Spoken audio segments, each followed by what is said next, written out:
தமிழகமெங்கும் கிளைகள் கொண்ட Annamal institute of hotel management and hospital management படிப்பில் சேர்வதற்கான அட்மிஷன் நடைபெறுகிறது. திருவள்ளூர் மாவட்டம் திருத்தணி அருகே பொதுமக்களின் எதிர்ப்பை மீறி பலத்த போலீஸ் பாதுகாப்புடன் டாஸ்மாக் கடை திறக்கப்பட்ட நிலையில் மது பிரியர்கள் மகிழ்ச்சியுடன் மதுபானங்களை வாங்கி சென்றனர். கூடுதல் விவரங்களை செய்தியாளர் மணிகண்டன் வழங்க கேட்கலாம். மணிகண்டன், வணக்கம். விவரங்களை பதிவு பண்ணலாம். மணிகண்டன், வணக்கம். திருவள்ளூர் மாவட்டம் திருத்தணி அருகே சென்னை திருப்பதி தேசிய நெடுஞ்சாலையில் பட்டாபிராமபுரம் ஊராட்சியில் புதியதாக டாஸ்மாக் கடை திறப்பதற்கு புதிய கட்டிடம் கட்டப்பட்டது.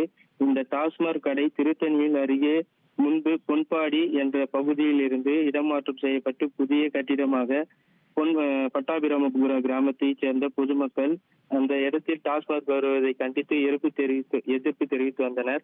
இந்த பகுதியை சேர்ந்த பெண்கள் கடை முற்றுகையிட்டு 2 நாட்களாக போராட்டத்தில் செய்து வந்தனர். பாட்டாளி மக்கள் கட்சியை சேர்ந்தவர்களும் கடும் எதிர்ப்பு தெரிவித்து வந்தனர்.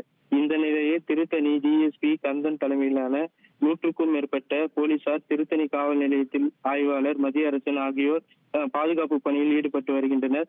மேலும் போக்குவரத்து போலீசாரும் தேசிய நெடுஞ்சாலையில் டாஸ்மாக் கடை பகுதியில் போக்குவரத்து நெரிசலை சரி செய்து வருகின்றனர்.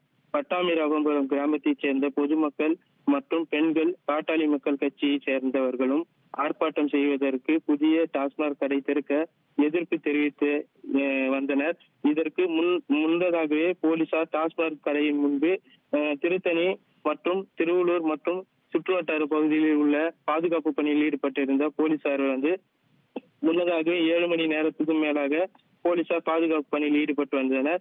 மேலும் மது பிரியர்கள் போலீசார் பாதுகாப்புடன் மது விற்பனை செய்வதற்காக புதிய கட்டிடத்தை திறந்ததால் மது பிரியர்கள் மகிழ்ச்சியுடன் மதுபானங்களை வாங்கி சென்றனர். விவரங்களுக்கு நன்றி மணிகண்டன். தமிழகமெங்கும் கிளைகள் கொண்ட Annamal institute of hotel management and hospital management படிப்பில் சேர்வதற்கான அட்மிஷன் நடைபெறுகிறது.